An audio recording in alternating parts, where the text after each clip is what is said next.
Good morning, Stewart's Chapel. This is Brother Don Pierson. Don Counts, and this is Monday's devotion, and we are wrapping up with James chapter 4. I want to look at verse 17.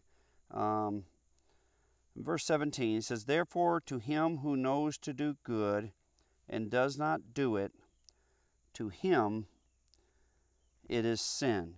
To know to do good and not do it, it is sin. Now, in that context of knowing to do good, he's talking about don't boast about tomorrow. Make sure that you know that the Lord is in charge of your life and that it's about His will and not your will.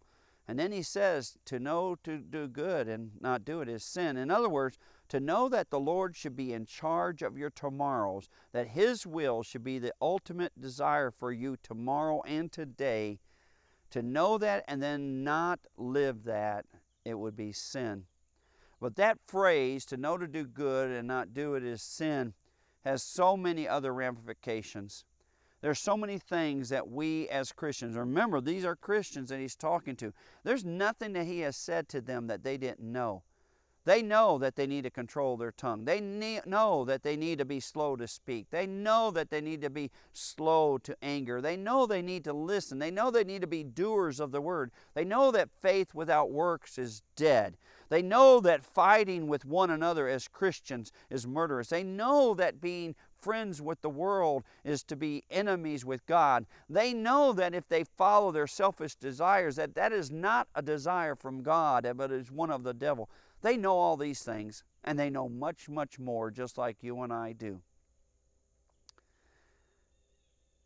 Sometimes the sin that constantly plagues us is not doing what we're supposed to be doing. And evidently that was the case for them. Let me repeat that again. Sometimes the sin that so often plagues us is not doing the will of God, not doing what we know is good. To know to do good and not do it is sin. What is it that God has been calling you to do, but you've been sinning by not doing it? Love you, Stewart's Chapel.